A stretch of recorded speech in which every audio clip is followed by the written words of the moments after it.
hope you can hear because I'm right by the engine as the engine's running.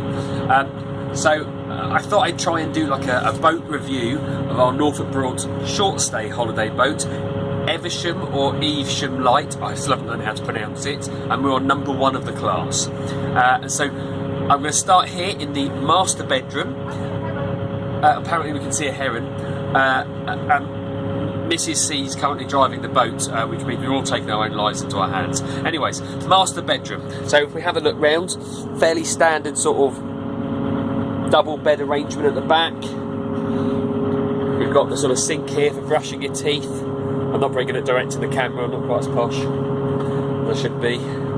Nice windows, nice and airy. See a swan out the back. And the double bed's been great for us when we've been allowed to sleep in it.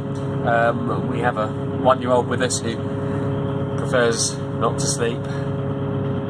Anyways, nice little headboard thing there, which means you can hide from your 1-year-old child who's sleeping over there. At the moment that's full of Galley stuff that usually lives on top of the oven. We just had hot cross buns. What else to say about this room? Oh, nice big wardrobe. We've kept all our stuff in. The feature I really like is here. Now I sort of spotted this when I came to bed the first night. This opens up, so you can have like take it out, but I don't know why you do that, or leave it in, and you get like a special double length nightstand to put all your watches and rings and whatever else on. So I quite like that. So that's the cabin at the back here. Do one more quick swirl around because we've not seen everything.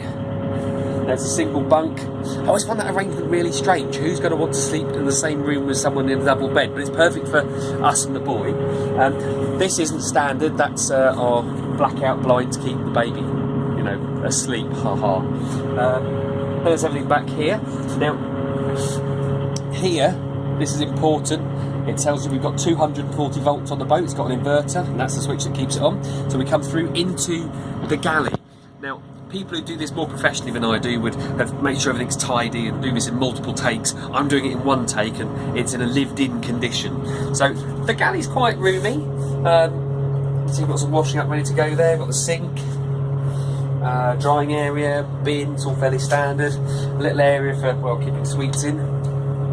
You shouldn't eat sweets when you're doing a video. The gas oven, fairly standard. Grill, hobs underneath, more evidence of the hot cross buns there. Yeah, I mean, completely acceptable, nothing really wrong with it. Underneath there you've got cupboards for keeping all your crockery in. Now, the only problem that we've had with this, and this is a problem isolated to us and relatively new parents everywhere, is the food storage is down here. And there's the floor, and it makes it very easy for wriggle monsters to get to it. So there's definitely been times when we found our son having a half a biscuit because he found it on the side there, or opened up a packet, so that's less good. Before we go into the saloon, off the galley we have this door here, and this takes us into the bathroom, or head if you prefer. Fairly small, they always are on these sorts of boats, well, any sort of boat really. Got a fairly standard toilet, foot pedal there for, you know, your flushing. Shower up there, which actually gives you quite a big shower space. I don't know how best to sort of capture the space in the room really. Sink, plenty of side space for, you know, putting all your makeup on, because, you know, I wear a lot of makeup as you can tell.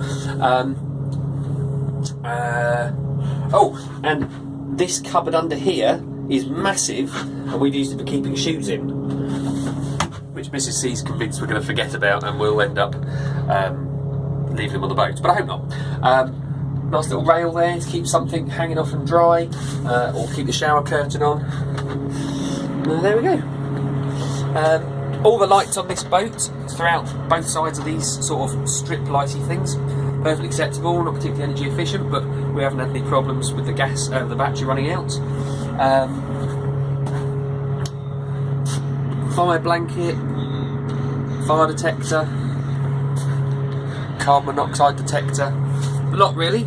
Okay, well, it's time to move into the saloon area, which again, very much a lived-in room this. There's Mrs. C driving the boat. There's the wriggle monster having his hot cross bun. Don't expect him to look at the camera, he doesn't. So it looks like a proper bed, sofa, but actually it's just bits of wood tied to the deck, and this sort of pulls out. Now, if you think you're going to need to use that bed, either because your 1-year-old son's going to kick you out of bed, or things are on rocky things with the wife, it's worth setting that up before you go to bed, because at 11:30 at night it is a bit of a mission. Essentially, it takes up all the space right up to there, but you have to lift it out about halfway across, otherwise it hits the Helm console there. Right, over to this side. We've got the microwave on board this boat, again 240 volts, but you do have to book that specifically. Now, I said this was Evesham Light 1, I never said, or Evesham Light 1, I never said which boatyard it was from, which is important for you reviewers out there. It's Herbert Woods, Potter Heigham. So yeah, you do have to request the microwave, it's not a standard fixture, but I phoned them up a week beforehand, yeah, no problems, same with the cot side. 2 generous cupboards and drawer things as well, we've got paperwork in. Your folding table, fairly standard. There's a big long cupboard there. That's really only to put your folding chairs up if you've got more than, well, 2 people will sit on there for dinner time. TV, which we haven't used because we just play games, because in here we have the games cupboard! And glasses, which we haven't used either, we just use mugs. So all sorts of games. There are games, they don't come with the boat. Aerial to go on the roof, again we haven't tried that. The only thing I would say is if you're going to sleep in this room, it does have these blackout blinds. Now, we had to hunt around to find them. They were actually in a cupboard down there. Who knows if you borrow this boat where they'll be, but they're on here somewhere. And you need the blackout blinds to cover the 2 big forward windows, and also the sliding roof, which we currently have open, has these little portholes in, and they need covering up as well. However, if you're going to sleep in here, it doesn't make an awful lot of difference, because the curtains are about as thick as greaseproof paper, and it's very bright in here anyway. Standard radio down in the corner, 2 speakers. That's well, and then obviously fairly standard Helm. Well, I say standard. The wheel is standard. The dials are fairly standard, but I'll talk about that in a second. The throttle control is like no throttle control I've ever used. I was going for one take and my phone ran out of storage, so I've got to do the Helm, which is what we're about to talk about. So, if you look down here, hopefully I got the angle right, you can see that this throttle controller looks like we're currently set to warp 7 or something. It's not, we're only doing 4 miles up the Bure, but it's just really bizarre. Neutral on Morse controllers, again I hope you can see that, is normally straight up and down. It's sort of here-ish somewhere. Feels like the cables are a bit stretched or something. It's not a particularly responsive throttle, it's really bizarre. The neutral lock doesn't work because it doesn't go back to the neutral position, so it's something to be aware of. Now this caught out us and also the bridge pilot at Wroxham Bridge. The reverse in this is there, but it's really gutless. You know, normally if you put it into full reverse you get a fairly substantial brake, and you just didn't get that with this, so that's something to be aware of. Also down here on the Helm then, obviously the wheel, already spoken about. Down this side, fuse, just carefully covered up, fuses in case anything blows, just in case pushing them back in.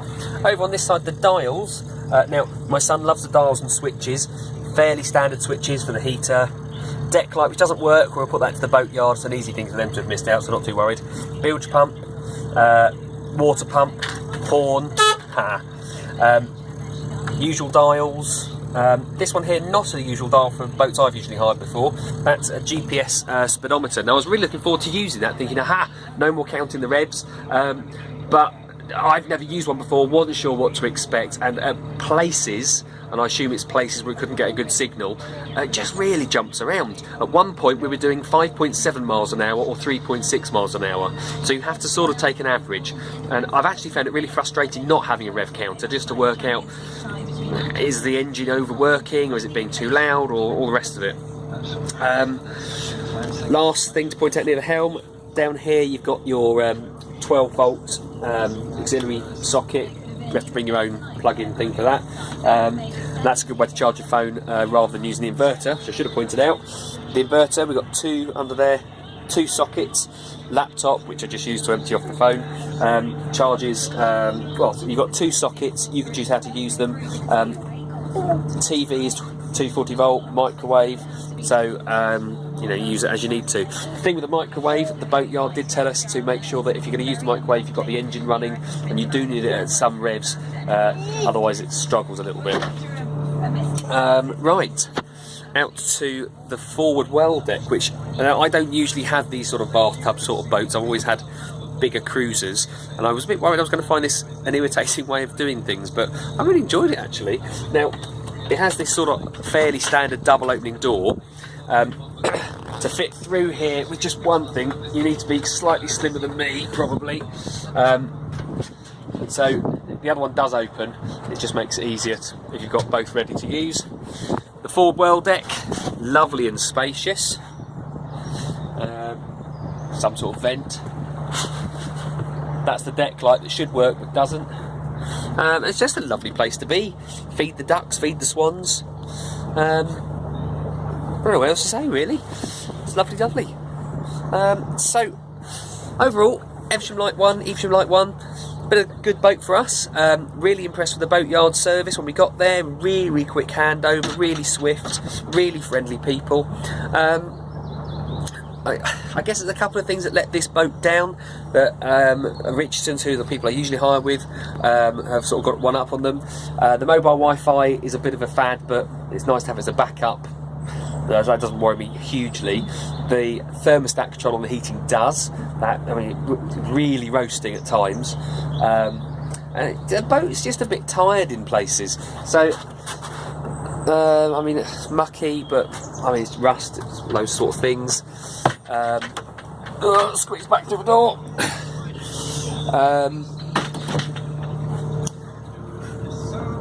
Yeah, just some of the sort of leather work around the outside's a bit torn. This board probably should be attached a bit more solidly than it is. The same out the back here, really, back with the noisy engine. Again, the noisy engine. I mean, none of them are quiet, but the engine's in better days. Going out to the back deck, which I suppose I haven't shown you.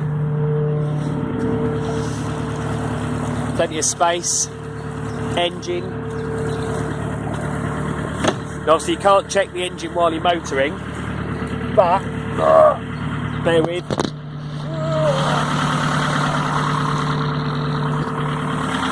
You lift the heavy panel out of the way, then you can see the engine. More boaty people than me will know what sort of engine that is. We've had to do, let's just close that, oil and water and weed filter checks every day. It's a long way down. I didn't have to do that on the last boat. So, yeah. All in all, Evesham Light 1 been very comfortable for a short stay for us. We haven't had to do the Great Yarmouth north to south transit. I think if I was doing that, I'd still want a higher cruiser. Well, not higher as in hired, you know, higher up cruiser. But for up here, exploring the Bure, absolutely perfect and lovely.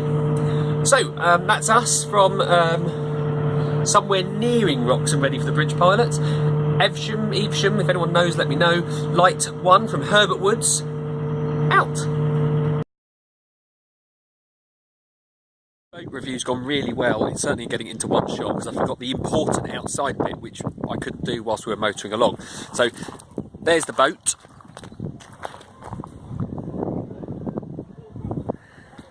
Evesham Light 1 from Herbert Woods. It's a good boat. You pay for what you get, because that's a crucial thing. It's very cheap. £341, and all this can be yours for a short break. I think there's only actually one boat that's cheaper. That was Florida Light, which I think is more or less the same, but it has a full sliding canopy, that bit there, rather than just the top. And actually, on that note, the top's been brilliant for us. Being here in April, when the wind's blowing, it can be a bit chilly, so still having the sides of the craft is a good move. Couple of points I forgot to mention: the TV is a DVD player as well, so you don't always need to have the aerial set up. You might notice that our cockpit's got this sort of stall thing, and that's because when we come on the Broads we find it easier to have a little bit of thing underneath our feet when we're driving. It's nothing to do with the fact we have short legs. And the last thing that Mrs. C wanted me to point out was the kitchen window here. That rattles unless you've got a tea towel. Hopefully I've mentioned everything. That has been the review of this Herbert Woods Evesham, or Evesham if you know, put it in the comments. Light 1, Evesham Light 1, Evesham Light 1. Did I say it was a Buccaneer 30? I probably should have said that. And it was launched in 1974, I think. So getting on a bit, but still pretty good, other than a dodgy engine, weird throttle that's a bit inconsistent, and a noisy piece of glass. Otherwise, everything else, lovely. From here in Cockshute Dyke, which is absolutely glorious, and you'll see that the sunroof on the boat is opened, and we've just finished our lunch. Ta-ta! I forgot to mention these pillows, which are a bit plasticky, bring your own, and also always look under seats and things for extra storage. Whoa, look at that! You can even see, and you can see it in the dark, the original tiles that the boat would have come with back in 1970 something. Review done.